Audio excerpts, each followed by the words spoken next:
ஞானச்சாரலை விரும்பிக் கேட்டு சிறந்த கருத்துக்களை பதிவிடும் நண்பர்கள், பார்வையாளர்கள் அனைவருக்கும் எங்களின் சேனலின் சார்பாக மனமார்ந்த நன்றிகள். இது உங்களுக்கு பிடித்திருக்கும் பட்சத்தில் இதை பலருக்கும் ஷேர் அண்ட் சப்ஸ்கிரைப் செய்தால் இந்த கருத்துக்கள் பலருக்கும் சென்றடைய உதவியாக இருக்கும். நன்றி. வேளம் இளைஞனாகிய எல்லாம் வல்ல ஸ்ரீ கழுதாசலமூர்த்தி பெருமானுடைய திருவருளினால் வெளிவந்து கொண்டிருக்கும் இந்த ஞானச்சாரலில் என் வாழ்வில் ஏற்பட்ட ஞான பயணத்தின் பல அரிய செய்திகளை உங்களோடு பகிர வேண்டும் என்பதும் இறைவனுடைய தீர்மானமாக இருக்கிறது.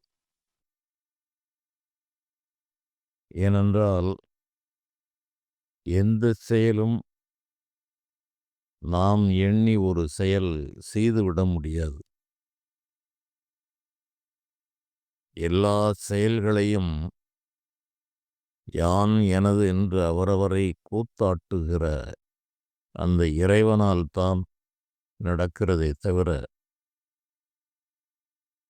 நாம் நினைத்தோம் பேசினோம், நாம் நினைத்தோம் எழுதினோம், நாம் நினைத்தோம் சொன்னோம் என்று சாதாரண ஒரு சிறு செயல்களுக்கு கூட மனிதர்களுக்கு சுதந்திரம் இல்லை. கண்ணுக்கு தெரியாத மிக மிக துல்லியமான கட்டுப்பாடுகள் இந்த மானிடர்கள் அனைவரையும், உயிர்கள் அனைத்தையும், அது கடல்வாழ் உயிரினங்கள் முதல் கானகத்தில் வாழ்கின்ற மிருகங்கள், பறவைகள் என்று மண்ணிலும் விண்ணிலும் இருக்கிற அத்தனை உயிர்களையும் இந்த பரமாத்மா தன்னுடைய எண்ணத்தால் தனக்கு கீழே இருக்கிற கணக்கில்லாத நிர்வாகிகளால் மிகப்பெரிய ஒரு தொழில்நுட்ப அடிப்படையை, தொழில்நுட்ப செயல்களை வெகு வெகு சாதாரணமாக செய்து வைத்திருக்கிறார் என்பது என்னுடைய பல பிறவியில் நான் பெற்ற அனுபவத்தின் உண்மையான கருத்து. தெய்வ நிர்வாக ரகசியங்கள் என்று எனக்கு மனதில் விளங்கியதும், அதற்கென்று ஒரு நூலை நான் எழுதியதும், இன்றும் பல விஷயங்களை நான் சொல்லி வருவதும் அந்த இறைவனுடைய தூண்டுதலால் தான். ஆரம்ப காலங்களில் எல்லாம் சிவமயம் என்ற சிந்தனையோடு வாழ்ந்து பார்க்குமிடமெல்லாம் பரமன் என்று வாழ்ந்திருந்த ஒரு மனநிலை, அந்த மனநிலையில் இந்த உலகத்தில் நடக்கிற செய்திகளுக்கெல்லாம் எனக்கு முழுமையான உற்று கவனிக்கும் திறனும் இல்லை, அதற்கான விடைகளும் எனக்கு கிடைக்கவில்லை. காரணம், என்னுடைய மனம் வெகு உயர்ந்த அடுக்கிலே சஞ்சரித்து இந்த உலகத்தை முற்றிலும் மறந்த நிலையிலும், என்னுடைய உடல் உணர்வுகளை இழந்து போன நிலையிலும்,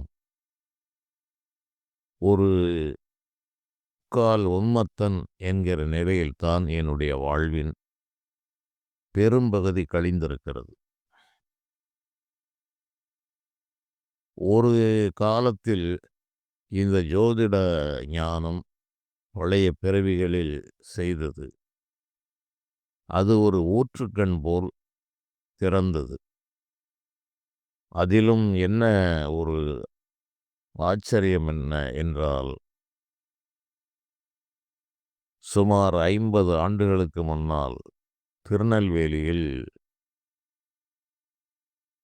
ஒரு அலுவலக சம்பந்தமான ஒரு மகாநாடு.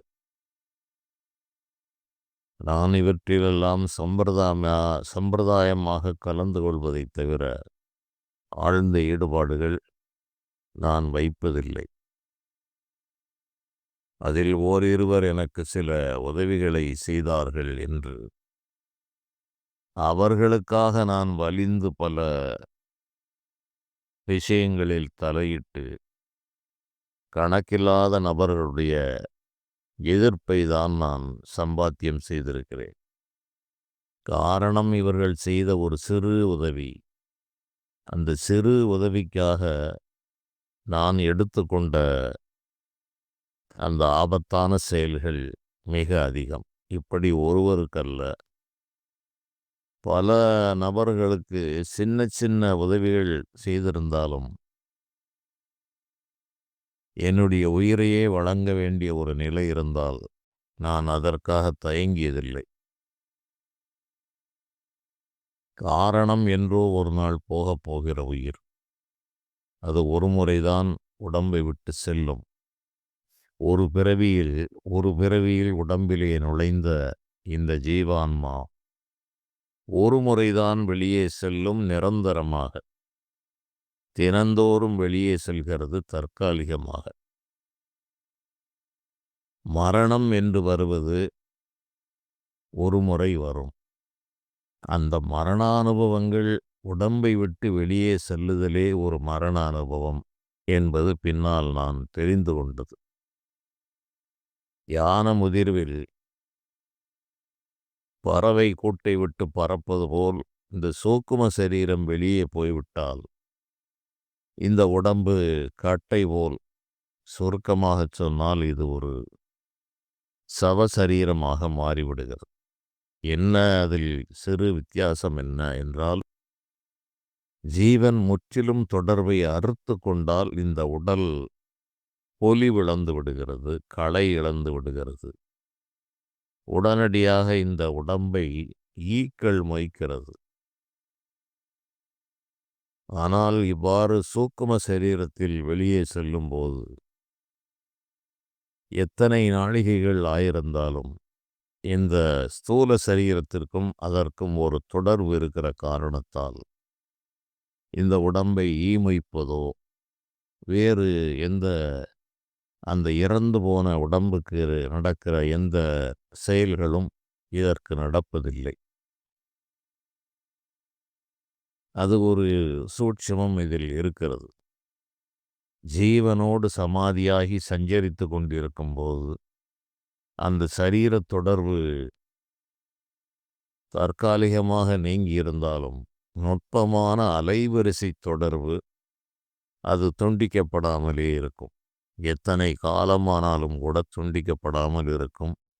பல யோகிகள், ஞானிகள் அதன் பொருட்டாக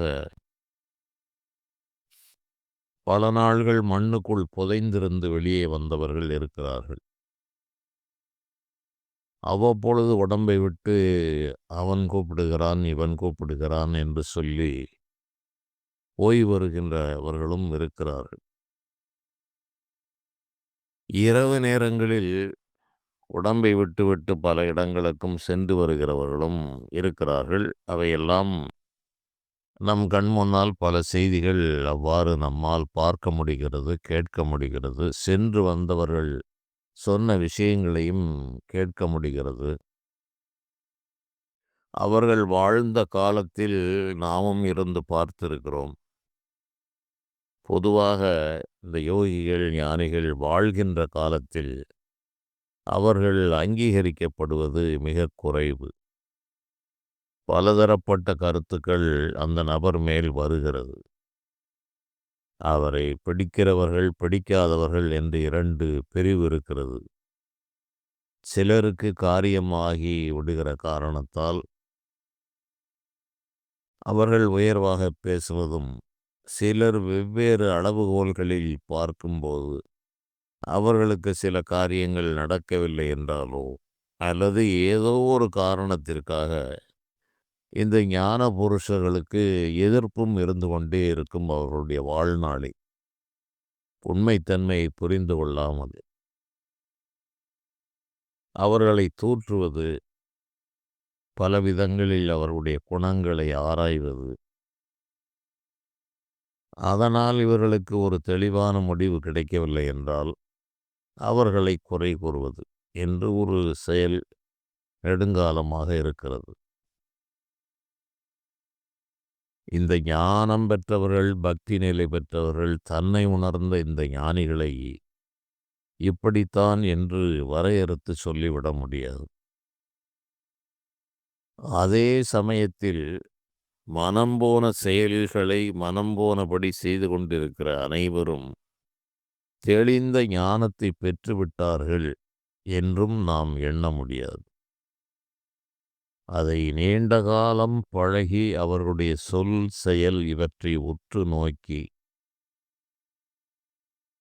அதில் அருள்தன்மை இருக்கிறதா, அறிவுத்தன்மை பிரகாசிக்கிறதா என்பதை தெரிந்தே ஒரு மனிதர்களை நாம் ஏற்றுக்கொள்ள வேண்டும். புறத்தே இருக்கிற தோற்றத்தையோ விளம்பரங்களையோ உலகமெல்லாம் நாடெல்லாம் புகழ்கிறது என்ற நிலையிலோ ஒரு மனிதனை அங்கீகரிப்பதும், எந்த விதமான ஒரு அதிசய அற்புத செயல்களையும் செய்யாமல் இருக்கிறவர் ஒன்றுக்கும் உதவாதவர் என்று தள்ளிவிடுவதையோ நடுநிலையான மனிதர்கள் செய்ய மாட்டார்கள். சர்வ வல்லமை பெற்ற இறைவனையே இருக்கிறார் என்றும் இல்லை என்றும் அவரால் என்ன முடியும் என்று கேட்கிறவர்கள் இருக்கிற இந்த உலகில் ஞானம் பெற்றவர்களுக்கு என்று அங்கீகாரத்தை அவர்கள் எதிர்பார்ப்பதும் இல்லை. இந்த சமுதாயம் தன்னைத்தானே விடுவித்து கொள்ள முடியாத சமுதாயம். இந்த ஞான யோக பக்தி நெறிகளுக்குள் சென்றவர்களுக்கு சான்றிதழ் வழங்க முற்படுகிறது. பல மனிதருடைய வாய்ச் சொற்களை கேட்கும்போது இவர்கள் அவர்கள் வாயிலாக விஷயங்களை கேட்டு தங்களுடைய கைகால்களில் கிடக்கிற விலங்கை நீக்கி தனக்குள்ளே இருக்கிற அந்த இறைவனை பார்த்து இந்த சம்சார பந்தத்தை விட்டு விலகி நிரந்தரமான இன்பத்தை நோக்கி செல்ல வேண்டும் என்கிற எண்ணங்கள் குறைந்தவர்களாக தனக்கு கொடுக்கப்பட்ட இந்த 5 புலன்கள் மூலமாக இந்த உலகத்து ரகசியங்கள் அனைத்தையும் ஒரே நேரத்தில் தெரிந்து கொள்ள வேண்டும் என்ற ஆவல் மிக்கவர்களாக பலரை நான் காண்கிறேன். அவர்கள் இந்த அன்னமய கோஷம் என்று சொல்கிற இந்த உடம்பை தாண்டி அந்த உணவால் வளர்கிற இந்த உடலை தாண்டியே செல்லாதவர்கள், அதற்கு அப்பால் இருக்கிற பிராணமய கோஷம், மனோமய கோஷம், விஞ்ஞானமய கோஷம், ஆனந்தமய கோஷம் என்று 5 கோஷங்கள் இருக்கிறது. இதில் பிராணமய கோஷத்திற்கே செல்லாதவர்கள் மனோமய கோஷத்திற்குள் சென்று அது இந்த உலகில் எந்த அளவு வியாபித்திருக்கிறது, ஆகாயத்தின் தன்மையை பெற்றிருக்கிறது என்று அதனுடைய அளவிலாத ஆற்றல்களை எல்லாம் புரிந்து அதன் பிறகு தெய்வ ஞானங்கள் உருவாகி அதை விஞ்ஞானமயம் என்று கூறுகிறார்கள். அதை கண்டு உணர்ந்து அதன் பிறகு ஆனந்தமயம் என்கிற அந்த கோஷத்தில் திளைத்து இறைவனே அந்த அருளை வழங்கி இவர்களுக்கு மனத்தெளிவை தர வேண்டும் என்பது அந்த நிலை. ஆனால் ஒரு சாதாரண மனிதன் மனநிலையில் சாதாரண நிலையில் இருந்து கொண்டு அவர்கள் கேட்கிற கேள்விகள் கடந்த பிறவிகளை பற்றி எப்படி, அடுத்தடுத்த பிறவிகள் எப்படி வரும், பாவ புண்ணியங்கள் எப்படி சேருகிறது, இறைவன் இப்படி வருவாரா, அப்படி வருவாரா, இதை செய்வாரா, அதை செய்வாரா, யோக சாதனையில் அதி உயர்ந்த நிலை இவர்களெல்லாம் இந்த நூல்களை படிக்கிறார்கள். இன்று ஊடகத்தின் வாயிலாக பல செயல்களை அவர்கள் பார்க்க நேரிடுகிறது. இவற்றையெல்லாம் பார்க்கிற மனிதர்கள் என்ன செய்ய வேண்டும் என்றால், நாம் உய்ய வேண்டும் என்றுதான் முதலிலே எண்ண வேண்டும். ஆனால் இங்கே என்ன நடக்கிறது என்றால், ஒன்று, இந்த அதிசய சக்தியை உடனடியாக நாம் பெற்றுவிட வேண்டும், அல்லது அந்த நபரை பற்றி நம்முடைய அறிவை கொண்டு ஆராய்ச்சி செய்ய வேண்டும். அதில் பிறரை ஆராய்வது என்பது பொதுவாக மனிதர்களுக்கு, அதிலும் இந்த பொது வாழ்க்கையில் வந்தவர்கள், குறிப்பாக ஞான சாதனையில் ஞான உபதேசங்களை சொல்கிறவர்கள் பலராலும் ஆய்வுக்கு உட்படுத்தப்படுவார்கள். அவர்களுடைய ஒவ்வொரு செயலும் ஒவ்வொரு சொல்லும் கண்காணிக்கப்படும். காரணம், மனிதர்கள் இவர்கள் வாயிலாகத்தான் அந்த உண்மை எது பொய் எது என்பதை அறிந்து கொள்வதற்கு முயல்கிறார்கள். அதனால் இந்த மனிதன் எந்த அளவு பொருள் பற்று குறைந்திருக்கிறான், எந்த அளவு உண்மைத்தன்மை இவனிடம் இருக்கிறது, எந்த அளவு அருள் நிலையில் இந்த மனிதன் சென்றிருக்கிறான் என்று மாணவர்கள் நிலையில் இருந்து கொண்டு இவர்கள் ஆசிரியரை ஆய்வு செய்வார்கள். ஒரு தகுதி பெற்றவனை ஆய்வு செய்வதற்கு என்றால் அவனைக் காட்டிலும் அறிவிலும் அனுபவத்திலும் அதிகமான ஒரு நபர்தான் ஆய்வு செய்ய முடியும். ஆனால் இந்த ஆன்மீக உலகத்தில் என்ன நடக்கிறது என்றால், ஆரம்ப பாடசாலைக்கு வந்துவிட்டு கல்லூரியிலே பாடம் சொல்லிக் கொடுக்கிற பேராசிரியருக்கு இவர்கள் சான்றிதழ் வழங்குவதற்கு முற்படுகிறார்கள். இது அநேக இடங்களில் இதை நான் பார்க்கிறேன். அவ்வாறு அந்த செயல்களில் ஆர்வம் காட்டுகிறவர்கள் இறையருளை பெறுவதற்கு தாமதமாகிவிடும். இவர்கள் கூறிய வழிகளில் நின்று அந்த இறையருளை பெற வேண்டும் என்பதற்காக முதலிலே முயல வேண்டும். இதனால் இந்த ஞான விஷயங்களை நான் விரிவாக விளக்கமாக கூறுவதனுடைய நோக்கமே, கணக்கில்லாத தவறான நம்பிக்கைகள் இங்கு விதைக்கப்பட்டிருக்கிறது. அந்த நம்பிக்கைகளில் இருந்து அவர்களை தெளிவித்து விடுவித்து, ஒரு மனிதன் என்ன செய்ய வேண்டும், என்ன செய்யக்கூடாது என்பதை வலியுறுத்துவதே இந்த ஞானச்சாரலினுடைய நோக்கம். இதற்கு நான் ஒரு தலைப்பை கொடுக்கிறேன். தலைப்பினுடைய செய்தி அந்த உரை முடிவதற்குள் நிச்சயமாக வந்துவிடும். ஆனால் ஒரு தலைப்பில் ஒரே ஒரு செய்தியை கதை போல சொல்லிவிட்டு செல்வது என்பது இறைவன் எனக்கு கொடுத்த வேலை அல்ல. அடிப்படையிலிருந்து மனிதர்களுடைய ஐயப்பாடுகளை தீர்க்க வேண்டும். என்னென்ன சந்தேகங்கள் வரும், என்னென்ன குறைகள் மனிதர்களுக்கு இந்த கண்ணை மறைக்கிறது என்று அந்த மாயத் திரையை விலக்கி ஒரு சிறிய பணியை செய்ய வேண்டும் என்பதே இறைவன் எனக்கு இட்ட கட்டளை. அதன் காரணமாக நான் அடிமட்டத்திலிருந்து கீழ்மட்டத்திலிருந்து இந்த ஞான அனுபவங்களை பெற்றவன் என்கிற நிலையில் எனக்கு அதற்காகவே அந்த அடிமட்ட நிலையிலிருந்து இறைவனால் இந்த ஞான அனுபவங்கள் வழங்கப்பட்டது. நான் அவ்வாறு மிக மிக தாழ்ந்த நிலையில், வானமே கூரை பூமிதான் வீடு என்று நடுத்தெருவில் நின்று எந்த விதமான பந்தமோ பாசமோ உறவினர்களோ உணவோ உடையோ இருப்பிடமோ எதுவும் இல்லாமல் நான் சஞ்சரித்து பெற்ற ஞானம் இன்று பல சந்தேகங்களை விளக்குவதற்கு எனக்கு உதவுகிறது.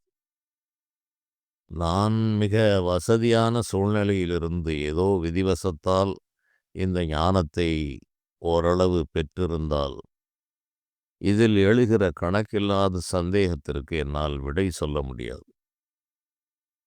அதைத் தவிர இந்த பூர்வ ஜென்மத்தால் வந்த இந்த ஜோதிட ஞானம், அதைத்தான் நான் கூறத் தொடங்கினேன். அதற்குள் பேச்சு வேறு பகுதிக்கு சென்றது. ஒரு 50 ஆண்டுகளுக்கு முன்னால் அந்த ஒரு நிகழ்ச்சியில் நான் கலந்து கொண்டேன். என்னோடு ஒரு சிலர் எப்போதுமே இது போன்ற விஷயங்களை கேட்டுக்கொண்டிருப்பார்கள். அந்த நிகழ்ச்சியில் விருப்பமில்லாமல் நான் வெளியே வந்து இரவு நேரம் திருநெல்வேலியில் ஒரு பகுதியிலே அது நடந்து கொண்டிருந்தது.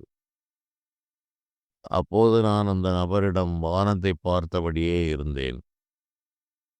அப்போது நான் அவனிடம் அவ்வப்பொழுது சொல்லுவேன், "எனக்கு தோன்றிய விஷயங்களை நீ நினைவில் வைத்துக்கொள்" என்று சொல்வது வழக்கம். அதுபோல் நட்சத்திரங்களை பார்த்து கொண்டிருக்கும்போது அவன் கேட்டான், "என்ன நட்சத்திரங்களை வானத்தையே பார்த்து கொண்டிருக்கிறாய்?" என்று கேட்டான். "ஒன்றுமில்லை அப்பா, எனக்கு ஜோதிட ஞானம் வரப்போகிறது. நான் ஒரு ஜோதிடனாவேன்" என்று நான் கூறினேன். அப்போது எனக்கு 27 நட்சத்திரங்களை வரிசையாக சொல்வதற்கு தெரியாது. ஆனால் எனக்கு ஜோதிட ஞானம் வரப்போகிறது. நான் ஒரு ஜோதிடமாக இருக்க வேண்டிய விதி இருக்கிறது என்று இறைவனால் உணர்த்தப்பட்டது. அவன் அதை அவ்வப்பொழுது நான் சொல்வதை நினைவாக குறித்து வைத்துக் கொள்வான். அதிலிருந்து 2 ஆண்டுகளுக்குள்ளாக திடீரென்று இந்த ஜோதிட ஞானம் எனக்கு உருவாயிற்று. ஆனால் இளம் வயது முதலே ஜோதிட கிரக நிலைகள் எப்படி இருக்கிறது என்று அந்த ஜாதகங்களை பார்ப்பது, இதை வைத்துக்கொண்டு என்ன சொல்கிறார்கள், இதில் ஒரு 12 கட்டங்கள் இருக்கிறது, புதன், சுக்கிரன், சூரியன் என்று எழுதியிருக்கிறது, இதை வைத்து என்ன சொல்ல முடியும் என்று என்னுடைய 10 வயதுகளில் நான் இதை சிந்தித்ததுண்டு. அது அல்லாமல் நடக்கப் போவதை இந்த ஜோதிடத்திற்கு அப்பால் நான் 2, 3 படிக்கிற காலங்களிலே சொல்வது வழக்கம். அதன் பிறகும் ஜோதிட ஞானம் என்று வருவதற்கு முன்னால் இது இப்படி நடக்கப் போகிறது, அது அப்படி நடக்கப் போகிறது என்று மனிதர்களுடைய பிறப்பு இறப்புகளை சொல்வது, நிகழ்ச்சிகளை சொல்வது என்பதும் எனக்கு அவ்வப்பொழுது இந்த செயல் உலக நிலைக்கு இறங்கி வரும்போது இந்த செயல்கள் நடந்தது. உலக நிலை தாண்டியே சஞ்சரித்த காரணத்தால் இந்த உலகில் ஒவ்வொன்றையும் உற்று கவனிக்கும் திறன் எனக்கு இல்லை.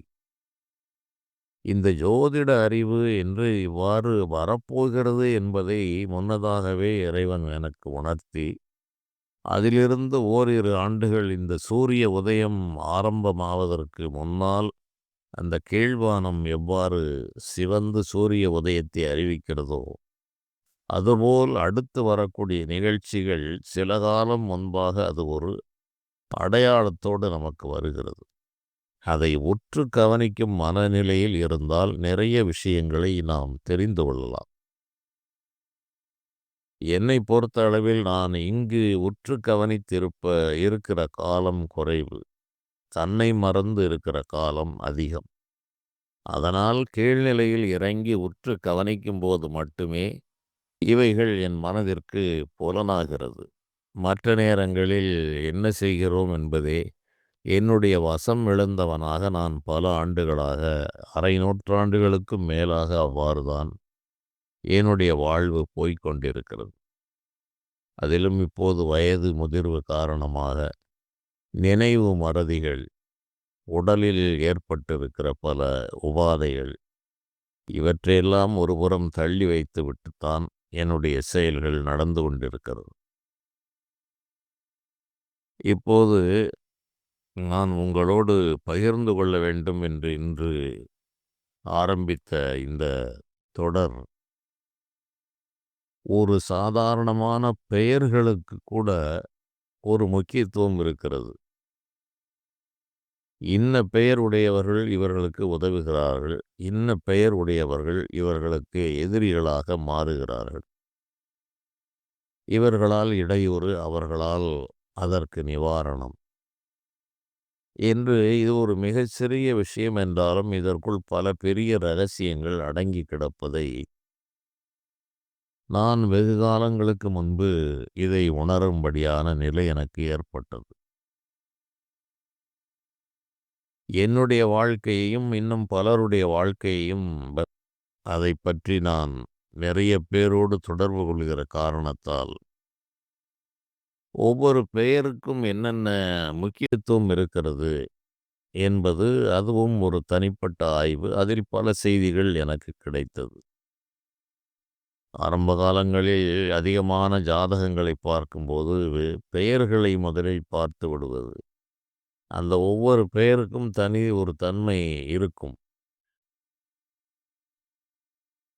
இந்த நிலையில் இந்த கடந்த பதிவில் நான் விநாயகப் பெருமானைப் பற்றி கூறியிருந்தேன். இந்த பதிவுகள் என்பதைப் பொறுத்தளவில் நான் ஏதோ எனக்கு தோன்றிய மனநிலையில் நான் பதிவு செய்து அனுப்பிவிடுகிறேன், அல்லது சிலவற்றை தாமதமாக அனுப்புகிறேன். முன்னதாக பேசியவற்றை தாமதமாக அனுப்புகிறேன். தாமதமாக பேசியவற்றை உடனே அனுப்பிவிடுகிறேன். ஆகவே நான் அனுப்பிய நிலையில் அது வெளிவருகிறது. ஆகவே சில நேரங்களில் இதற்கு தொடர்பு இல்லாமல் போய்விடுகிறது. அதை நீங்கள் சற்று கவனமாக அதை கேட்டுக்கொள்ள வேண்டும் என்று நான் விரும்புகிறேன். காரணம், நான் பஞ்சத்திற்கு ஆண்டியாக வந்தவன். பரம்பரை ஆண்டியாக நான் இருக்கவில்லை. ஏதோ போகிற போக்கிலே விஷயங்களை சொல்லிவிட்டு செல்வோம். இந்த மண்ணுலகில் இந்த உடம்பை எடுத்திருக்கிறோம். இந்த உடம்பில் இறைவன் கொடுத்த கட்டளையை நிறைவேற்றிவிட்டு செல்லுவோம். அடுத்த ஒரு உடம்பும் அடுத்த ஒரு வாழ்வும் தயாராக இருக்கிறது. அங்கு சென்றால் ஒரு நோயில்லாத ஒரு உடம்போடு ஒரு முழு ஆயுளையும் அந்த காவிரி கரையில் இருந்து அநேக நேரங்கள் சமாதி நிலையில் இருந்தாலும் விழிப்புணர்வு வந்த காலங்களில் பலருக்கும், விட்டுப்போன அனைவருக்கும் இந்த ஞான சுரங்கங்களில் இயன்ற அளவு அள்ளி வழங்கிவிட வேண்டும் என்ற அந்த இலக்கை நோக்கி என்னுடைய ஆரம்ப காலம் முதல் இந்த மறுபிறவியை நோக்கித்தான் என்னுடைய இலக்கு, எண்ணமும் இருந்தது. இந்த உடம்பை வெகு விரைவில் விட்டுவிட வேண்டும் என்பதே எனக்கு ஒரு ஆர்வமாக இருந்தது. எவ்வளவு காலம் இந்த உடம்போடு இருக்க வேண்டும், இது ஒரு மிகப்பெரிய சிறைக்கூடமாக இருக்கிறது என்று நான் என்னுடைய 20 வயதுகளில் கூட அதை நான் உணர்ந்திருக்கிறேன். இந்த சிறையை விட்டு எப்போது வெளியேறுவது என்று அது ஒரு விசித்திரமான அனுபவமாக இருக்கும். இந்த உடல் ஒரு சிறை என்று உணரும் நிலை இருந்து கொண்டே இருக்கும். இந்த உடல், உலகம், உலகக் கடமைகள், இந்த வயிறு வளர்ப்பதற்காக படுகிற பாடுகள், எல்லோரும் ஒன்றையே தேடி ஒரே விஷயத்திற்கு அலைகிறார்கள். எனக்கு இந்த உலக வாழ்வில் ஈடுபாடும் இல்லை, இதில் ஆர்வமும் இல்லை, அக்கறையும் இல்லை. ஏதோ விதித்த கடமையை செய்ய வேண்டும் என்கிற ஒரு நிலையை தாண்டி வேறு எதுவுமே எனக்கு இல்லை. அப்படி ஒரு நிலை இருக்கிற காரணத்தால் இந்த பிறவியில் சில விஷயங்கள் நுணுக்கமாக இந்த பெயர்களை பார்க்கும்போது, இந்த விநாயகருடைய பெயர் கணேசன் என்று வந்தாலோ, விநாயகம் என்று வந்தாலோ, அது விநாயகம் என்று வருவதை விட கணேசன் என்று வருவது பலர் என்னோடு தொடர்பில் இருப்பார்கள். இங்கு தெற்கு பகுதியில் கணேசன் என்று பெயர் விட்டாலும் அந்த பழைய கால வழக்கப்படி அவர்களை பிள்ளையார் என்று கூப்பிடுவது இங்கு உள்ள ஒரு வழக்கம். என்னோடு ஒரு நண்பன் ஒருவன் இருந்தான். அவன் பெயர் கணேசன். ஆனால் நாங்கள் அவனை அழைப்பது பிள்ளையார். ஏ பிள்ளையார் வா போ என்றுதான் பேசுவது வழக்கம். அவனும் ஒரு நல்ல கருத்த சரீரம், நடுத்தர உயரம், நல்ல உடல் கட்டானவன். அவன் ஒரு பிள்ளையார் போலதான் இருப்பான். இன்றளவும் அவனை பிள்ளையார் எங்கு இருக்கிறான் என்றுதான் விசாரிப்பது வழக்கம். கணேசன் என்ற பெயரே மறந்து போய்விடுகிறது. அதுபோல் இந்த கணேசன் என்ற பெயர் உடையவர்கள் வந்து அவ்வப்பொழுது உதவி செய்வார்கள். ஒரு பழக்கத்தில் இருப்பார்கள். முருகப்பெருமானை எப்போதும் நான் வணங்குகிறேன். அதில் பல நுணுக்கங்கள் எல்லாம் இருக்கிறது. அதன் காரணமாக அதில் ஒரு விசித்திரத்தன்மை என் வாழ்விலே நான் பார்த்து வருகிறேன்.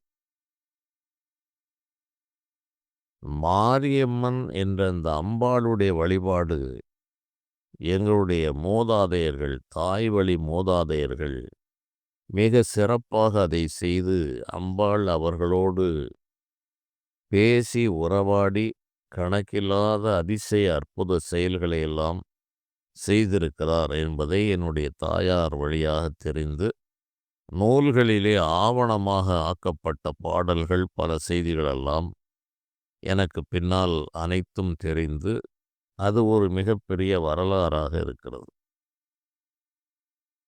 திருநெல்வேலி மாவட்டம் பாபநாசத்தில் இருக்கிற அந்த முக்கடாலிங்கர் என்ற சிவபெருமான், அங்கே அம்பாளுக்கு உலகநாயகி என்று பெயர்.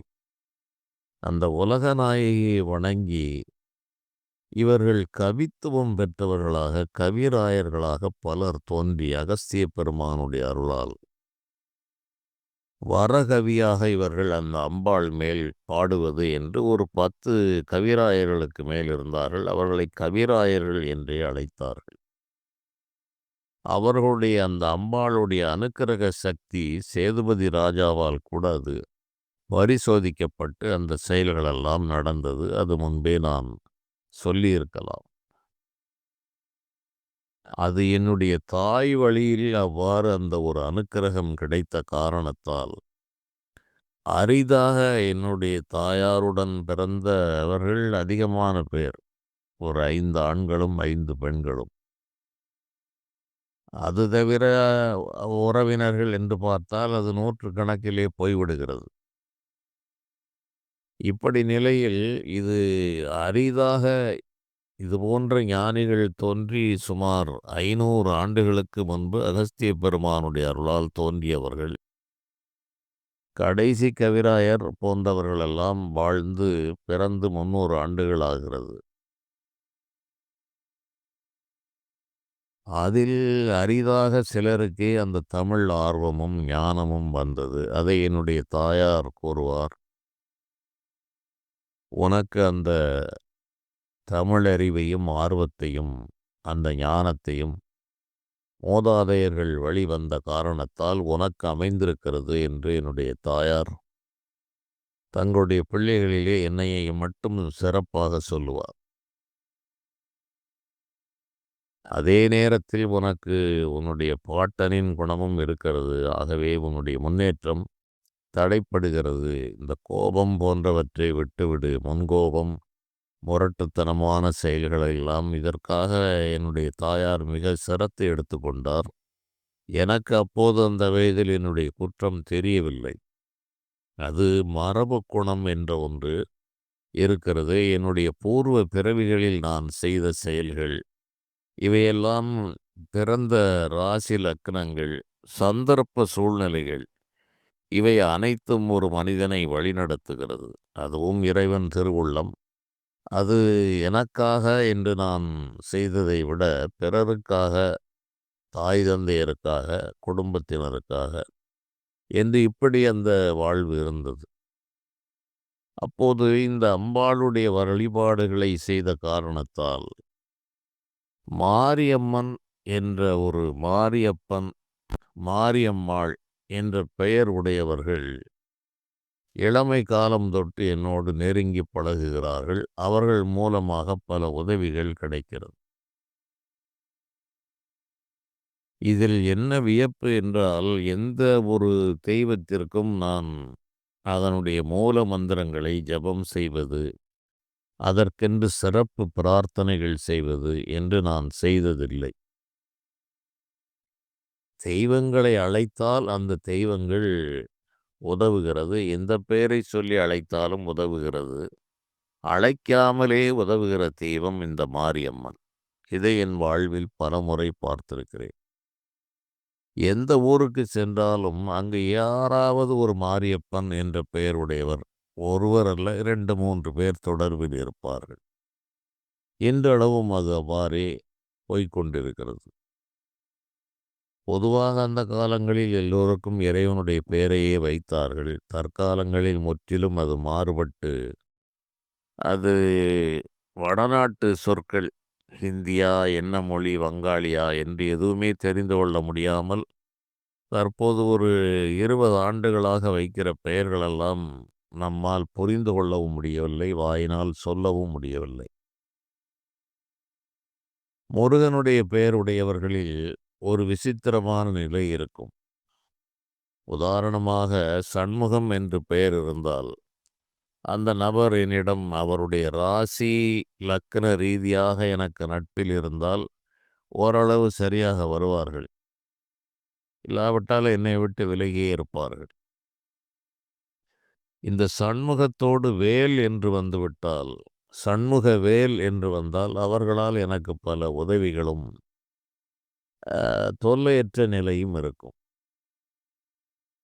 சண்முக சுந்தரம் என்று வருவார்கள். இவர்களால் பலவிதமான தொல்லைகள் ஏற்பட்டிருக்கிறது.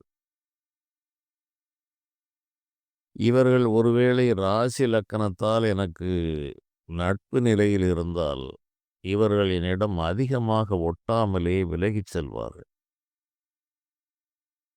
ராசி லக்கணம் அனுகூலமாக இருந்தால் சம அளவில் போனாலும் என்றாவது ஒரு நாள் இவர்களோடு நான் கடிந்து பேச வேண்டிய நிலை ஏற்பட்டுவிடும். இந்த சண்முகம், ஆறுமுகம் என்ற இரண்டும் வடமொழி, தமிழ் மொழி.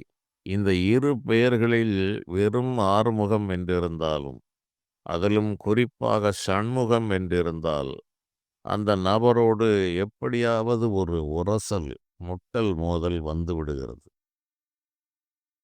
அது மிகப்பெரிய அளவில் சென்றதும் உண்டு. அதற்கு அடிப்படை பெரிய காரணங்கள் எதுவுமே இருக்காது.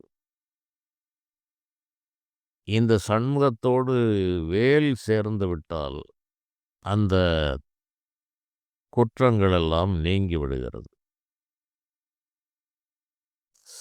ஆறுமுகம் என்ற பெயரில் ஆறுமுக வேல் என்று சிலருக்கு பெயர் இருக்கும். அவர்கள் நன்றாக பழகுவார்கள்.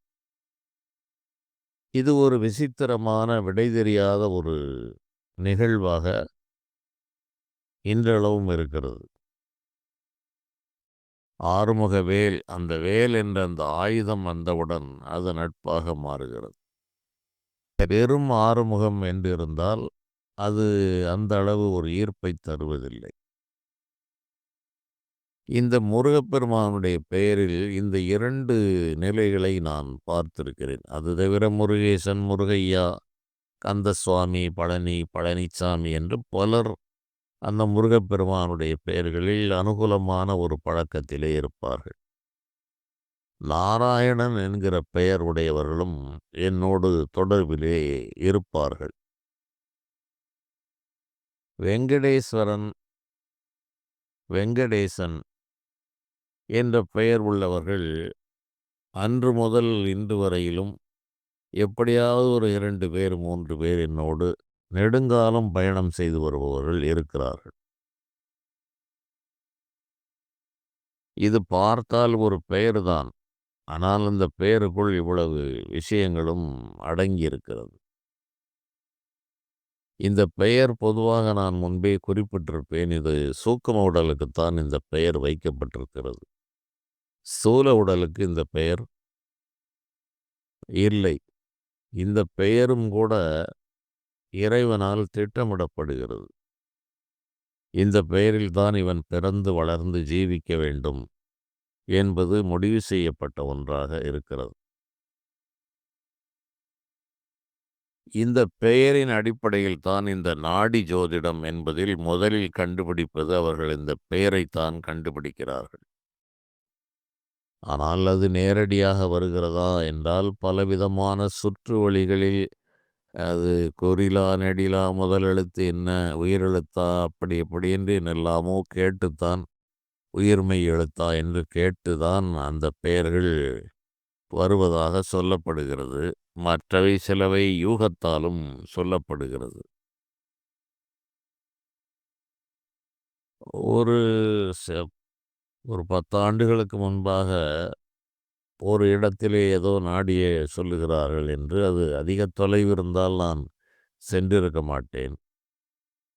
நான் செல்லுகின்ற அளவில் இருந்ததால் ஒருவருடன் அவர்தான் அழைத்துச் சென்றார். "ஐயா, போய் பார்க்கலாம்."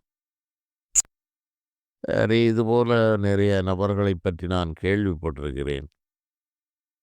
சரி என்று அவருக்காக சென்றேன். அவருக்கு ஏதோ பார்த்து சொன்னார்கள். அவர், "ஐயா, நீங்கள் உங்களுக்கு என்ன சொல்லுகிறார்கள் என்று பார்க்க வேண்டும்" என்று அவர் விரும்பினார். சில ஏடுகளை சரி என்று அவருடைய ஆர்வத்திற்காக அந்த கட்டை விரல் ரேகையை வாங்கினார்கள். நான் இதற்காக எந்த இறைவனையும் ஜெபம் செய்யாமல் இருந்தேன். காரணம், அவருடைய ஏதாவது ஒரு தெய்வ வழிபாட்டில் அவர்கள் அதை செய்வார்கள். நாம் ஒரு மந்திர ஜெபத்தை ஆரம்பித்தால் அவர்களுடைய வேலைகள் தடைப்பட்டு போகலாம். அதனால் நான் நடு மனநிலையில் இருந்தேன். என்னதையோ கொண்டு வந்தார்கள். அதற்கென்று அவர்கள் ஒரு வாசிப்பு முறையை வைத்திருக்கிறார். ஒரு 7, 8 ஏடுகளை கையில் கொண்டு வந்தார். என்னை விட மிக வயதில் மிக இளைய ஒரு மனிதன். ஏதோ அவருடைய ராகத்தில் வரார், வரார், வரார் என்று சொல்லி ஏதோ ஒரு பாட்டைச் சொல்லி, "உங்களுடைய அம்மா பெயர் இதா? அப்பா பெயர் இதா?" என்றார். இல்லை என்றவுடன் ஒவ்வொரு ஏடுகளையா மடித்து வைத்தார். என்னுடைய ஆள் தோற்றம் இவைகளை பார்த்துவிட்டு, "நீங்கள் இப்ப ஒவ்வொன்றையாக கேட்டுவிட்டு, நீங்கள் பணம் கொடுக்கல் வாங்கல் செய்கிறீர்களா?" என்றார். "இல்லை ஐயா, அப்படியெல்லாம் ஒன்றுமில்லை." "அப்போது இந்த ஏடு உங்களுக்கு இல்லை" என்று வைத்தார். அதன் பிறகு ஒரு ஏட்டை எடுத்து படித்து, "நீங்கள் சிறை தண்டனை பெற்றிருக்கிறீர்களா?" என்றார். "இல்லை, அதற்கான சூழ்நிலைகள் பல வந்தது. ஆனால் இறைவன் அருளால் நான் சிறை செல்லவில்லை. எங்களுடைய முன்னோர்கள் எல்லாம் சிறையே வாழ்வாக இருந்தார்கள். எனக்கும் சத்தியத்திற்கான போராட்டத்தில் அவ்வாறு செல்லும் வாய்ப்புகளெல்லாம் வந்த நிலையில் தெய்வ அருள் என்னை காப்பாற்றியது. ஆனால் அவர் ஜோதிடத்தில் ஏட்டிலே சொன்னாரா என்பது ஐயப்பாடு. என்னுடைய உருவத் தோற்றத்தை வைத்து, இந்த வட்டார வழக்கங்களை வைத்து அவர் யூகிக்கிறார் என்பதைத்தான் என்னால் தெரிய முடிந்தது. இவர் ஆள் ஒரு மாரியாக இருக்கிறார். இந்த வட்டாரம் பகுதி மக்கள் எப்படியும் பலர் இது போன்ற விவகாரங்களில் ஈடுபடுவார்கள். இந்த திருநெல்வேலி, தூத்துக்குடி, தென்காசி மாவட்டம் என்றாலே பல பிரச்சனைகள் இங்கு சர்வசாதாரணமாக நடந்து கொண்டிருக்கும். அதனால் எப்படியாவது ஒரு மனிதன் என்றால் அவருக்கு ஒரு 2 ஒரு கேஸுகள் இல்லாமல் இருக்காது. அடிதடி வழக்குகள் என்பதும் பிரச்சனைகள் என்பதும் இருக்கும். உருவத் தோற்றத்தை வைத்து இவர் எந்த ஊரைச் சேர்ந்தவர் என்று தீர்மானிப்பார்கள். எந்த பிரிவைச் சேர்ந்தவர்கள் என்று தீர்மானிப்பார்கள். அதை வைத்து ஆள்களை வைத்து இவர் வட்டி கொடுக்கிறாரா, செய்கிறாரா, அல்லது பிரச்சனையில் மாட்டியிருக்கிறாரா என்று இப்படி ஒரு 10 ஏடுகளும் எனக்கு பொருந்தவில்லை. அப்போது, "உங்களுக்கு இங்கு ஏடு இல்லை ஐயா. இது வைத்தீஸ்வரன் கோயில் வேண்டுமானாலும் இருக்கலாம்" என்று கூறி அனுப்பிவிட்டார். அதன் பிறகு நான் சொன்னேன், "ஐயா, அங்க வாப்பா, நானே ஒரு ஜோதிடன்." ஒரு முறை சொல்லவில்லை. அடுத்த முறை நீண்ட இடைவெளி கழித்து ஒரு முறை செல்ல வேண்டியிருந்தது. அப்போதும் இதைப் போலவே வந்து அவனுடைய கச்சேரியைத் தொடங்கினான். அப்போது நான் சிறிதளவு விட்டுவிட்டு, "தம்பி, நிறுத்து. நான் ஒரு ஜோதிடன். உன்னை பரிசோதனை செய்வதற்காகத்தான் நான் வந்தேன். உன்னுடைய ஏடுகளெல்லாம் சரியாக இருந்தால், நீ பார்த்தவுடன் நான் ஒரு ஜோதிடன் என்பதையும், நான் சில தெய்வீக வழிபாடுகளை செய்கிறேன் என்பதையும் நீ சொல்லியிருக்க வேண்டும். 2 முறை வந்தபோதும் நீ எல்லோருக்கும் சொல்வது போல் அங்கு இங்கு சுற்றி சுற்றி வளைக்கிறாய்" என்றவுடன் அந்த மனிதன் அவன் புரிந்து கொண்டான். "ஐயா, நீங்கள் நினைப்பது போல் இல்லை. அந்த அளவுக்கு முடியவில்லை. அப்படி இல்லை என்றால் இந்த வைத்தீஸ்வரன் கோயிலில் உங்களுக்கு ஏடுகள் இருக்கலாம். எங்களிடம் இல்லை. நான் முதலில் வந்தது எனக்கு 2, 3 வருடங்கள் ஆனதால் நினைவில்லை. இப்போது நீங்கள் வந்தபோது எனக்கு ஒரு சந்தேகம் இருந்தது. இருந்தாலும் உங்களுடைய தோற்றம் முதலியவற்றை வைத்து என்னால் கேட்க முடியவில்லை என்று சகஜமாக பிறகு இதில் உள்ள பல விவரங்களை அந்த நபர் என்னோடு பேசிக் கொண்டிருந்தார். அப்போது நான் உண்மையை சொல்லிவிட்டேன். பொய் சொல்வதற்கு எனக்கு மனம் வரவில்லை. உன்னை சோதிப்பதற்காகத்தான் அப்பா நான் வந்தேன்.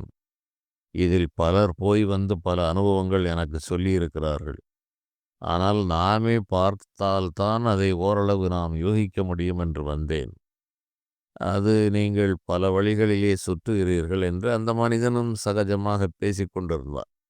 இது நடந்து பல ஆண்டுகள் ஆகிவிட்டது. இதுபோல இந்த பெயர்கள் மூலமாகவும் பலவிதமான நன்மை தீமைகள் நடக்கிறது. அதன் தொடர்பாக அந்த இறையருள், அந்த பெயர் உள்ள தெய்வங்கள் வந்து உதவிய அனுபவங்கள் சில இருக்கிறது. அடுத்த தொடர்களில் அதை நான் கூறுகிறேன். மேலும் பார்க்கலாம். நன்றி.